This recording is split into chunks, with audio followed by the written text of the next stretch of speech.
Assalamualaikum warahmatullahi wabarakatuh, sedulur pecinta ternak KP. Oke, semoga kalian hari ini sehat-sehat teman-teman. Oke, hari ini kita akan bahas mengenai cara breeding domba dari nol sampai dengan sukses teman-teman, atau sampai dengan jual cempe. Gimana caranya sih supaya tidak mengalami kesalahan-kesalahan dalam breeding domba ini teman-teman? Oke, yang pertama teman-teman itu harus siapkan pakan dulu ya teman-teman, karena pakan itu merupakan faktor utama yang akan mempengaruhi keberlangsungan peternakan teman-teman.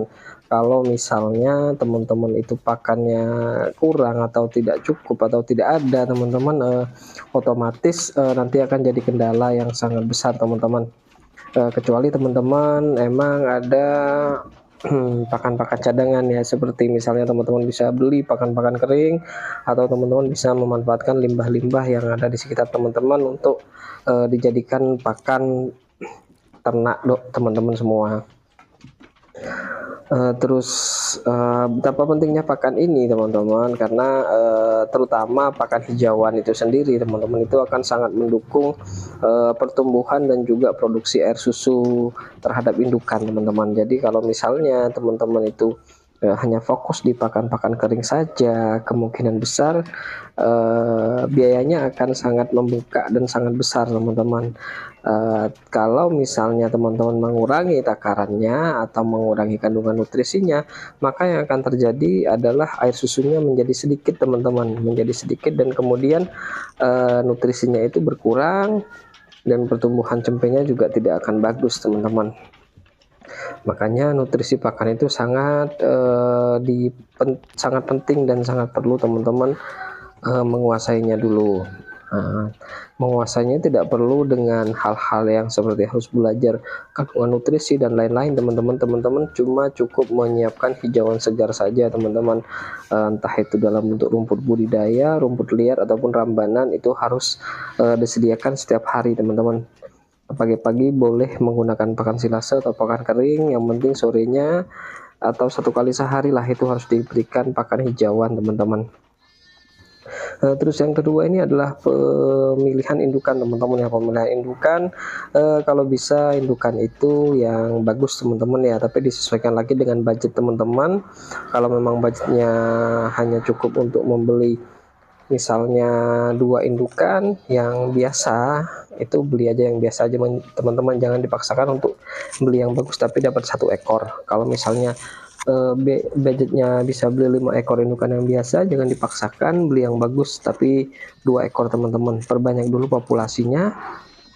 Nah itu akan nanti akan mengikuti, kemudian setelah itu kemudian kita akan perbaiki kualitasnya seiring berjalannya waktu teman-teman. Kalau ternaknya itu sudah mulai banyak, diperbaiki sedikit demi sedikit kualitasnya teman-teman. Kenapa? Karena memang populasi itu yang utama teman-teman ya, populasi itu yang utama, dan ketersediaan pakan itu yang utama. Terus yang ketiga itu pejantan teman-teman, usahakan pejantan itu cari yang bagus sekalian kalau pejantan, karena itu akan sangat berpengaruh terhadap hasil cempenya teman-teman ya, hasil anakannya nanti. Kalau misalnya pejantannya lokal, full lokal, meskipun indukannya itu teman-teman bagus, tapi ya kemungkinan besar anakannya nanti akan ikut pejantannya gitu loh teman-teman. Nah, makanya kebanyakan di peternak-peternak besar itu impornya impor pejantan untuk di-cross kepada indukan lokal, indukan Texel, crossingan dan lain-lain, karena memang pejantan itu sangat berpengaruh terhadap genetik teman-teman ya. Bukan indukan yang sangat berpengaruh, tapi pejantan yang sangat berpengaruh terhadap genetik. Terus yang ketiga, yang keempat itu adalah perawatan teman-teman ya. Kalau memang indukan itu sudah hamil, apalagi hamil besar, itu nutrisinya harus digenjot teman-teman ya, harus digenjot, ditambah dengan nutrisi tambahan.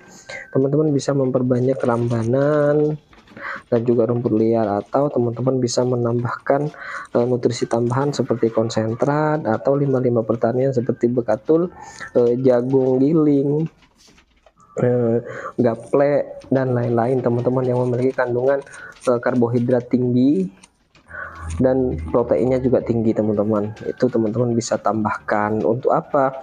Untuk meningkatkan kualitas susunya teman-teman, meningkatkan kualitas susu agar tidak terjadi kendala kepada cempe-cempenya atau indukan pada saat melahirkan, agar tidak terjadi ambruk teman-teman.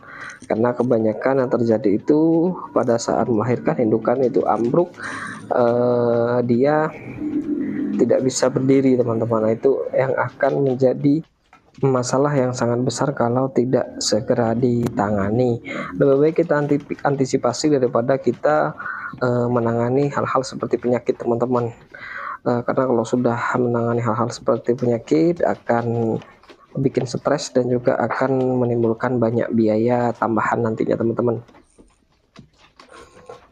Terus yang keempat, yang kelima teman-teman itu adalah manajemen teman-teman ya, manajemen terkait konsistensinya teman-teman dalam beternak teman-teman. Kalau teman-teman misalnya tidak konsisten teman-teman, karena mungkin ada mengalami kematian cempe atau kematian kambing domba, itu kan tidak bisa kita hindari, terus teman-teman menyerah, ya sudah teman-teman, itu wassalam.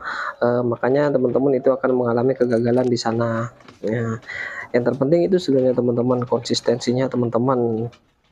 Jangan pernah menyerah terkait apapun yang sudah terjadi. Kalau teman-teman sudah melangkah, evaluasi setiap saat teman-teman selalu evaluasi apapun yang akan terjadi, teman-teman evaluasi mana yang akan lebih baik, yang lebih baik itu yang dipakai teman-teman.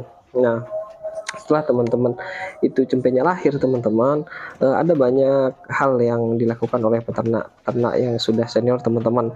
Biasanya menunggu 2 bulan atau 3 bulan kemudian indukan itu dikoloni lagi. Menunggu, kadang ada juga yang setelah 1 bulan itu baru indukan dikoloni. Ada juga yang menggunakan hormon teman-teman, setelah 1 bulan disuntik hormon agar indukan itu cepat birahi teman-teman dan bisa menghasilkan cempe lagi. Kalau di kandang saya teman-teman, di tempat saya biasanya saya menggunakan sistem yaitu 2 minggu atau maksimal itu 3 minggu. Setelah 3 minggu melahirkan, cempe itu sudah sehat, bisa lari-lari dengan baik teman-teman, itu kemudian akan kita koloni lagi dengan pejantan. Harapannya di birahi pertama di umur 21 hari setelah melahirkan, dia sudah bisa dikawinkan oleh pejantan dan sudah bisa hamil lagi teman-teman. Atau di birahi kedua setelah 21 hari, di 21 hari berikutnya atau 1,5 bulan dia sudah birahi lagi dan dikawinkan dengan pejantan, kemudian sudah jadi teman-teman, sudah hamil. Nah, harapannya seperti itu teman-teman.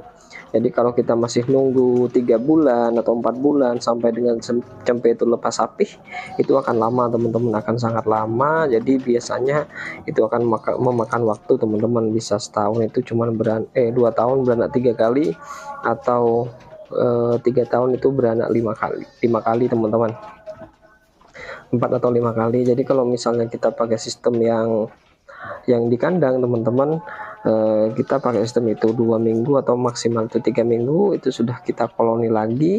Harapannya birahi pertama itu sudah dikawin oleh pejantan dan dia masih bisa merawat cempe, merawat anaknya, dan juga dia sudah hamil muda teman-teman. Jadi ketika nanti cempe itu disapih di umur 4 bulan atau 5 bulan, nah dia sudah, indukan itu sudah melahirkan lagi teman-teman.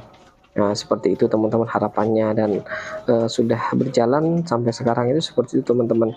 Jadi ya kembali lagi sebenarnya strateginya itu masing-masing seperti apa teman-teman.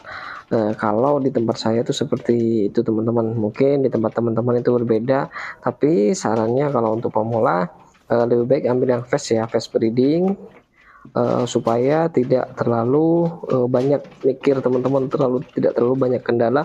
Karena semakin banyak konsep yang teman-teman pelajari, semakin teman-teman akan semakin bingung. Semakin banyak pola pakan yang teman-teman pelajari, teman-teman akan semakin bingung. Ya, ambil salah satu saja, mana yang menurut teman-teman itu bagus, mana yang menurut teman-teman itu baik. Ambil satu, kemudian teman-teman fokuskan di sana supaya teman-teman itu tidak bingung. Karena kebanyakan teman-teman itu kan belajarnya di media sosial nih, seperti di YouTube, di TikTok dan lain-lain. Jadi banyak sekali strategi dan jenis pakan yang digunakan oleh peternak-peternak yang ada di luar sana. Itu akan membuat teman-teman menjadi bingung dan menjadi susah nantinya teman-teman menggunakan pakan ini selama seminggu, nanti ganti lagi, selama sebulan nanti diganti lagi. Nah, itu akan mengakibatkan ternak teman-teman itu stres. Nah, kalau sudah ada kesetresan, nah nantinya akan timbul banyak masalah teman-teman di ternaknya teman-teman. Oke, gitu aja teman-teman video hari ini, semoga bermanfaat buat teman-teman semua. Saya akhiri, assalamualaikum warahmatullahi wabarakatuh, see you next time.